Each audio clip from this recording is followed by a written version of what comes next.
Hello friends, સ્વાગત છે તમારું મારા કિચનમાં। આજે હું એક એવી રેસીપી લાવી છું જે ઘરમાં કોઈ શાક ના હોય ત્યારે આ શાક એકદમ ઝટપટ બની જાય છે। શાકમાં આપણે મસાલા એડ કરીને એકદમ ચટપટું શાક તૈયાર કરીશું।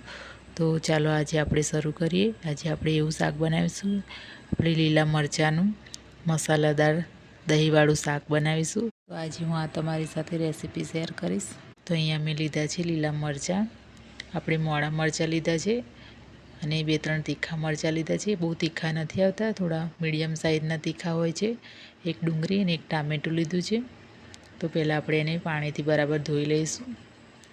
એક ડીશમાં આપણે મરચાંને આ રીતે કટ કરવાના છે। ઉપર ડીટાનો ભાગ આપણે બહાર કાઢી નાખીશું અને આપણે આ રીતે ગોળ રાઉન્ડમાં આપણે મરચાંને કટ કરી લઈશું। બધા મરચાંને આપણે આ રીતે કટ કરી લેવાના છે। તમારે જે રીતે કટ કરવા હોય એ રીતે તમે કરી શકો છો, પણ મેં આ રીતે રાઉન્ડમાં કટ કર્યા છે એટલે દેખાવમાં પણ સરસ લાગે છે અને જોતાં જ ખાવાનું મન થઈ જાય એ રીતે આપણે આ શાક તૈયાર થાય છે। તો મેં લીલા મરચાંને પણ આ રીતે કટ કરી લીધા છે। બધા મરચાં આપણે આ રીતે તૈયાર કરી લીધા છે। અહીંયા એક ડુંગળીની ટામેટાને પણ મેં આ રીતે સમારીને તૈયાર કરી લીધું છે। તો એક વાસણની અંદર આપણે 2 ચમચી જેટલું તેલ નાખીશું। તેલ ગરમ થઈ જાય થોડું એટલે એની અંદર આપણે ડુંગળીને ટામેટાને એડ કરીશું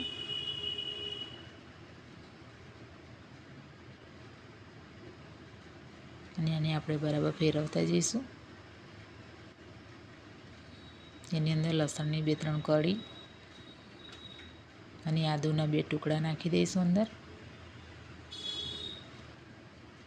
અને આપણે એને બરાબર શેકી લઈશું। 2-3 મિનિટ માટે આપણે શેકવાનું છે। મીડિયમ ગેસ ઉપર જ આપણે શેકવાનું છે ડુંગળી, લસણ અને આદુને અને ટામેટાને આ રીતે શેકાઈ ગયું છે। તો હવે આપણે મિક્સર જારમાં એડ કરી દઈશું અને આપણે એની ગ્રેવી તૈયાર કરી લઈશું। હવે આપણે 2 મોટા ચમચા જેટલું તેલ એડ કરવાનું છે પેનમાં। એની અંદર રાઈ અને જીરું એડ કરીશું।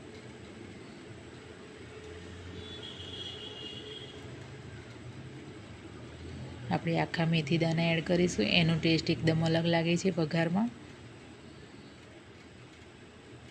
અને આપણે ચપટી હિંગ એડ કરીશું। મેં અહીંયા લીધા છે આખા સૂકા લાલ મરચાં, એ 2 લીધા છે। આપણે એને 2 કટકા કરી લઈશું આ રીતે અને એને નાખી દઈશું અંદર અને આપણે એને બરાબર મિક્સ કરી લઈશું। બરાબર વઘાર તૈયાર થઈ ગયો છે। તો આપણે એની અંદર ગ્રેવી એડ કરી દઈશું જે આપણે મિક્સરમાં પીસી લીધી હતી અને 1 મિનિટ માટે આપણે એને શેકવાની છે અને મિક્સરમાં થોડું પાણી નાખીને પણ આપણે અંદર ગ્રેવીની અંદર નાખી દઈશું।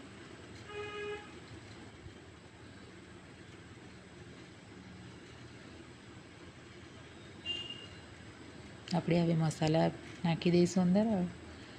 આપણે ધાણા જીરું, લાલ મરચું અને ચપટી હળદર એડ કરીશું અને સ્વાદ પ્રમાણે આપણે મીઠું નાખવાનું છે।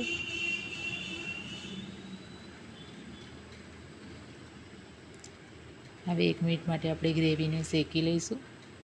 તો ગ્રેવીનો કલર થોડો ચેન્જ થવા લાગ્યો છે, તમે જોઈ શકો છો અને તેલ પણ ઉપર આવવા લાગ્યું છે। તો હવે આપણે એની અંદર આપણે લીલા મરચાં એડ કરી દઈશું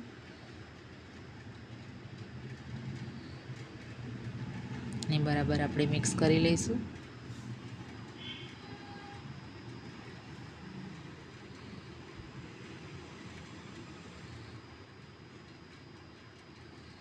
મિક્સરમાં થોડું પાણી નાખીને આપણે એની અંદર નાખી દઈશું। આટલું જ પાણી આપણે એડ કરવાનું છે, વધારે પાણી એડ કરવાનું નથી। હવે ઢાંકીને આપણે એને 2 મિનિટ માટે મૂકી દઈશું। તો તમે જોઈ શકો છો મરચાં એકદમ ચડીને તૈયાર થઈ ગયા છે અને એકદમ કલરફુલ આપણું શાક તૈયાર થઈ ગયું છે, તમે જોઈ શકો છો। બરાબર આપણે આ રીતે મિક્સ કરીશું। એની અંદર આપણે કોથમીર એડ કરવાની છે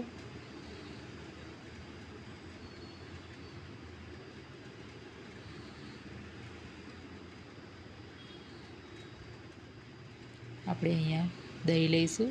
1 ચમચી દહીં લીધું છે મેં. તમારે દહીં ના નાખવું હોય તો તમે સ્કીપ કરી શકો છો, પણ દહીંથી આપણું શાક ચટપટું તૈયાર થાય છે, એટલા માટે મેં 1 ચમચી જેટલું દહીં લીધું છે. તો એ આપણે અંદર એડ કરી દઈશું અને આ રીતે આપણે મિક્સ કરવાનું છે. દહીં નાખતી સમયે આપણે ગેસ બંધ કરી દેવાનો છે. તો તમે જોઈ શકો છો બરાબર એકદમ સરસ તૈયાર થઈ ગયું છે શાક. તો તમે એકવાર જરૂરથી ટ્રાય કરજો. તો મારી વિડીયો તમને પસંદ આવી હોય તો મારી વિડીયોને ફ્રેન્ડ્સ ફેમિલીમાં શેર કરજો. મને કમેન્ટમાં જરૂરથી જણાવજો કે મારી તમને આજની આ રેસીપી તમને કેવી લાગી, અને મારી ચેનલને સબસ્ક્રાઈબ કરવાનું ભૂલતા નહીં. તો ફરી મળીએ એક નવી રેસીપી સાથે. Thank you for watching my video.